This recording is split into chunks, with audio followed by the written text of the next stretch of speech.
মেহেদি ভাইয়া কোথায়? তাকে দেখছি না তো।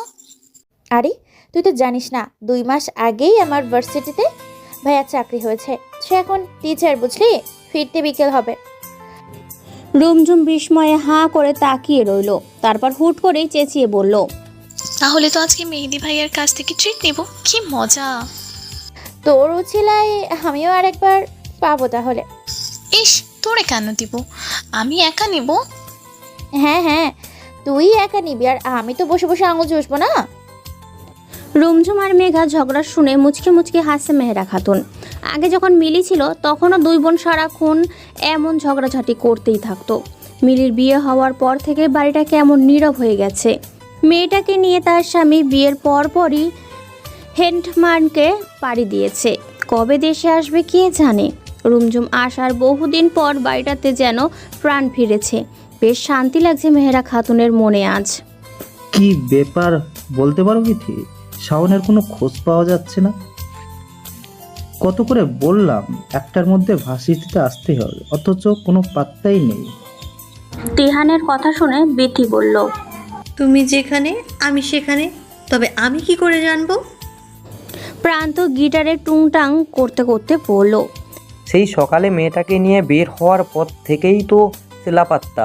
বিথি সিনথিয়ার দিকে তাকিয়ে বলল, এই সিন্তু, তুই জানিস নাকি ও কোথায়? ফোনেও তো পাচ্ছি না ওকে। সিনথিয়ার কোনো হেলদোল না দেখে তিনজন ফিরল সিনথিয়ার দিকে। দেখলো সিনথিয়া এক দৃষ্টিতে হাঁ করে কোথায় তাকিয়ে আছে।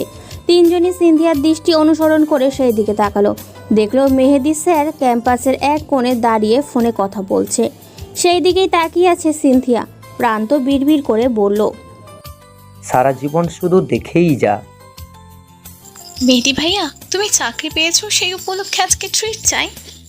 মেহেদির একবার বলতে ইচ্ছে করলো, আমাকে ভাইয়া ডাকলে কোনো টিক দেব না। কিন্তু মুখ ফুটে সে কথা বলা হলো না। এই মেয়ের সব কিছুই সে মেনে নেয়, মেনে নিতে ভালো লাগে। এই যে রুমঝুম তাকে ভাইয়া ডাকে, এটা তার খারাপ লাগলেও সে অনায়াসে মেনে নেয়। এই জিনিসটার মধ্যেও অসম্ভব শান্তি পায়। মেহেদির মুখে হাসি ফুটে বলল, অবশ্যই ট্রিক দেব, অপেক্ষা করো একটু, আমি ফ্রেশ হয়ে খেয়ে আসছি। আচ্ছা এসো। আধ ঘন্টা মেহেদির সব কাজ সেরে রুমঝুম আর মেঘাকে নিয়ে বেরিয়ে পড়ল। দুজন মেহেদির টাকায় প্রাণ ভরে ফুচকা খেলো, আর মেহেদি প্রাণ ভরে দেখলো তার দুই প্রিয় রমণীর খাওয়া। একজন তার বোন, অন্যজন হৃদয়ের গৃহিণীর রাজ করা এক রানী, তার ঝুম রানী। ফুচকা খাওয়া শেষ করে আশেপাশে কিছুক্ষণ ঘোরাঘুরি করলো তিনজন। সন্ধ্যার আগে আগে মেহেদির বাড়ি ফেরার জন্য গাড়ি ঠিক করতে গেলেই ঝুম বলল, আমার আর একটা কাজ ছিল মেহেদি ভাইয়া। কি কাজ? একটা নতুন সিম কার্ড কিনতে হবে। নতুন সিম কার্ড কেন? পুরাতনটা ব্যবহার করবে না তাই। তুই এত কথা বলিস কেন? মেহেদি আর কোনো কথা না বলেই দুজনকে নিয়ে সিম কার্ড কিনতে গেল। সিম কার্ড মেঘার নামে রেজিস্ট্রেশন করতে দেখে মেহেদি বলল, ঝুমের সিম তোর আইডি কার্ড দিয়ে কিনছিস কেন? ভাইয়া, ও লুকিয়ে এসেছে, ও আর লুকিয়ে থাকতে চায়, বুঝেছিস? হুম। বাড়িতে ফিরতে ফিরতে রাত 8টা বাজলো ওদের। রুমঝুম ফ্রেশ হয়ে সিম কার্ড ওপেন করলো। সেই নাম্বার দিয়েই সবার প্রথমে SMS করলো রুশানকে। প্রায় 3 মিনিট পর রুশানের রিপ্লাই পেয়ে স্বস্তির নিঃশ্বাস ফেলল রুমঝুম। রুশান রুমঝুমের নাম্বারের মুখস্থ করে নিয়েছিল, তারপর নাম্বারটা ডিলিট করে দিল ফোন থেকে। তবে রুমঝুম বাদ দেওয়া নাম্বারটা সেভ করে রেখে দিল। ঝুম, খেতে আয়, মা ডাকছে। মেঘার রুমে ঢুকতে ঢুকতে বলল, আসছি, দাঁড়া। দাঁড়াতে পারবো না। তাইলে বস। দুজন হেসে উঠল কথার মাঝেই। বাইরে থেকে আসার পর রুমঝুমের মনটাও বেশ উৎফুল্ল হয়ে উঠেছে। রুমঝুম আর মেঘা একসাথে এলো ডাইনিংয়ে। তাদেরকে আসতে দেখে মেহেরা খাতুন মেহেদিও ডাকলেন। মেঘার বাবা গত বছর মারা গেছেন। বাবা মারা যাওয়ার পর তারা চট্টগ্রাম শিফট হয়েছে। খেতে খেতে মেহেরা খাতুন বললেন, আমি মেঘের কাছে সবটাই শুনেছি ঝুম, তুমি নাকি বাসা ভাড়া থাকার কথা বলছিলে। হ্যাঁ আন্টি, আসলে রুমঝুমের কথার মাঝেই তিনি বললেন, কোনো আসলে না ঝুম, তুই আমার বাড়িতেই থাকবি। আমার আরেক মেয়েকে কি আমি খাওয়াই না এতদিন? এখন মিলি নেই, সেই জায়গাটা তুই আসিস। মিলির রিজিকের টুকু এখন তুই খাবি। তুই আমার কাছে এ বাড়িতেই থাক মা। কী রে মেহেদি, তুই কিছু বল। হ্যাঁ হ্যাঁ ঝুম, তুমি এখানেই থাকো। এখানে তোমার কোনো সমস্যা হবে না, যতদিন ইচ্ছা থাকো। মনে মনে বলল, সারা জীবন থেকে যাও। তোমাকে দেখে দেখে নয়ন জুড়াক আমার। রুমঝুমের চোখ পানিতে ভরে উঠল। এরা ওর আপন কেউ না, তবুও কতটা সাপোর্ট করছে ওকে। সে চুপচাপ মাথা হেলিয়ে সম্মতি জানালো। মেঘা বলল, ওর তো ভার্সিটিতেও ভর্তি হতে হবে, ওখান থেকে কাগজপত্র তো আনা হয়নি। ওটা নিয়ে তোমার মাথা ঘামাতে হবে না। ওর ভর্তির বন্দোবস্তা আমি করে ফেলবো। কাল থেকে ওকে সাথে নিয়ে ভার্সিটি যাস। রুমঝুম মেহেদির কথায় কৃতজ্ঞতাপূর্ণ দৃষ্টিতে তাকালো তার দিকে। মেহেদি সেদিকে চেয়ে মুচকি হেসে বলল, তোমার আগের ভার্সিটিতে সব কিছু গোপন থাকবে, সে ব্যবস্থা আমি করব। রুমঝুম কেঁদে উঠল এবার, কান্নাজড়িত কণ্ঠে বলল, তোমাদেরকে ধন্যবাদ জানানোর ভাষা নেই আমার। অনেক উপকার করেছো আমার। তোমাদের কাছে চিরকৃতজ্ঞ থাকবো আমি। মেহেদি মনে মনে বলল, ধন্যবাদ জানাতে হবে না, অল্প একটু ভালো তো বাঁচতেই পারো। তাহমিনা বেগম আরমানের মুখোমুখি বসে আছে। আরমান ভয়ঙ্কর চাহনি নিক্ষেপ করছে তাহমিনা বেগমের দিকে। তাহমিনা বেগম হার্টবিট বেড়েই গেছে দ্বিগুণেরও বেশি। সে একদম চুপচাপ বসে আছে সোফায় আর মনে মনে রুমঝুমে 14 গোষ্ঠী উদ্ধার করছে। একসময় আরমান চিৎকার করে বলে উঠল, আপনার মেয়ে এই শহরে নেই। পুরো 2টা দিন হয়ে গেছে সে আমাদের নাগালের বাইরে। আমি পুরো শহরের লোক লাগিয়ে খুঁজছি ওকে, ও কোথাও নেই। বুঝতে পারছেন আপনি আমার কথা? আরমানের তেজি কণ্ঠের সামনে বিড়ালের ছানার মতো পড়লেন তাহমিনা বেগম। তোতলাতে তোতলাতে বললেন, আপনার মেয়ে খুলনা যশোর কোথাও নেই। আপনার কথা মতো আমি ওর খালার বাড়িতেও খোঁজ নিয়েছিলাম। ও গতকাল সেখানে গিয়েছিল আর গতকাল সেখান থেকেই চলে গেছে। ওখান থেকে কোথায় গেছে কেউ জানে না। এখন আমি কি করব বলো? আমি তো জানি না। আপনি জানেন না, কিন্তু আপনার ছেলে জানে। রুমঝুমকে না পেলে সেই খেসারত আপনার ছেলেকে দিতে হবে, কথাটা মাথায় রাখবেন। তাহমিনা বেগম আঁতকে উঠলেন। সে নিজের ছেলেকে কোনোভাবেই হারাতে পারবেন না। ছেলে হারানোর ভয়ে তিনি কেঁদেই ফেললেন। তাহমিনা বেগমের কান্নায় বিরক্ত হলো আরমান। একে তো ছেলের থেকে রুমঝুমের নাম্বার বা ঠিকানা কোনোটাই জোগাড় করতে পারেননি, আবার এখানে এসে মরা কান্না কাচ্ছে। আরমান ধপধপ শব্দ করে বড় বড় পা ফেলে সেখান থেকে চলে গেল। পাখিকে তো সে খাঁচায় আটকাবেই, সোনার ডিম পাড়া পাখি বলে কথা। তাহমিনা বেগম বিলাপ করেই চলেছে। তার ভুলের মাসুল যেন তার ছেলেকে না দিতে হয়।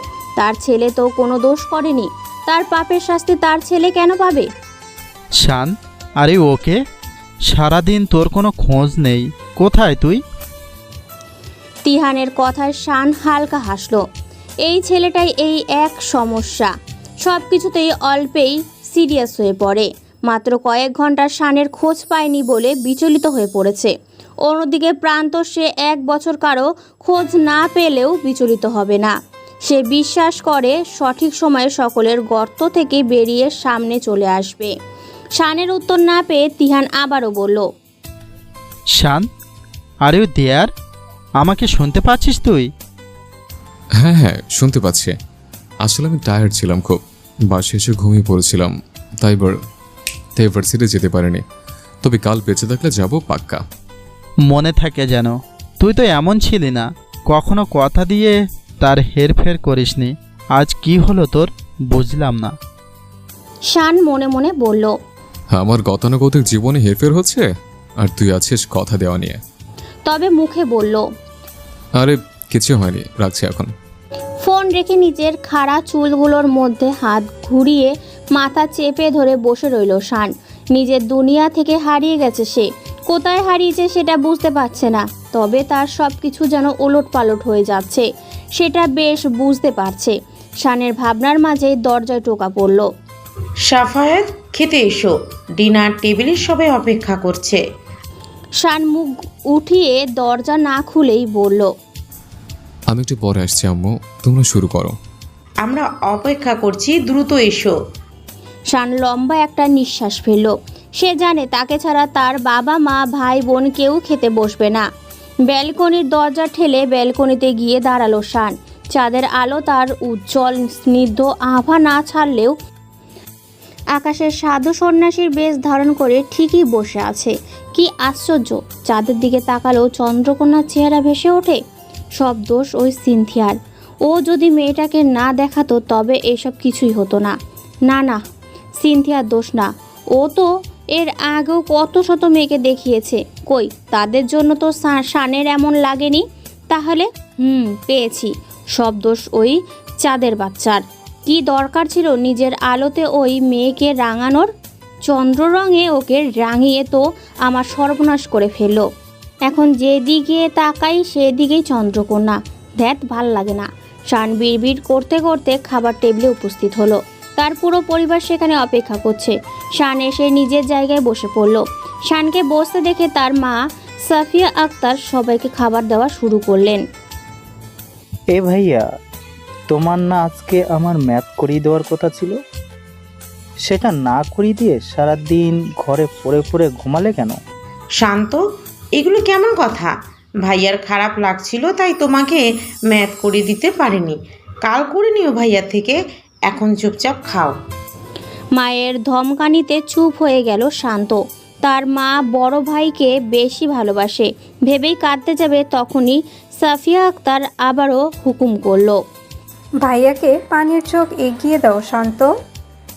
বেচারা নিবিড় শান্ত আর কান্না করার অবকাশ পেল না। মনে মনে ভেবে রাখলো রুমে গিয়ে শান্তিতে কান্না করবে। শানের এদিকে কোথাও ধ্যান নেই। সে প্লেটের খাবারের মধ্যে আঙুল দিয়ে আঁকিবুকি করছে। শানের বাবা ইমতিয়াজ মাহমুদ সেটা বেশ কিছুক্ষণ ধরে খেয়াল করেছে। শান বেশ কিছুক্ষণ খাবার নিয়ে নাড়াচাড়া করলো। তারপর মুখে একটু খাবার দিয়ে উঠে পড়ল ডাইনিং টেবিল থেকে। সেদিকে তাকিয়ে ইমতিয়াজ মাহমুদ মুচকি হাসলেন। শানের পরপরই শান্ত উঠে চলে গেল। ইমতিয়াজ মাহমুদ হাসি হাসি মুখ করে বললেন, বুঝলে সাপু, আমাদের বড় ছেলে বোধহয় প্রেমে পড়েছে। কথা শেষ হতেই ইমতিয়াজ মাহমুদের কানে এলো এক জোড়া মেহেলি কণ্ঠ, চিৎকারের হাসির শব্দ। মনে হচ্ছে তারা কোনো বড় সড়ো জোকস শুনিয়েছে। ইমতিয়াজ মাহমুদ ভ্রু কুঁচকে তাকালো নিজের স্ত্রী ও কন্যার দিকে। সিরিন হাসতে হাসতে বলল, থ্যাঙ্কস বাবা, আমার খাবার হজমে সহায়তা করার জন্য। ইমতিয়াজ মাহমুদ বুঝতে না পেরে বললেন, মানে আমি কিভাবে তোমার খাবার হজমে সহায়তা করলাম?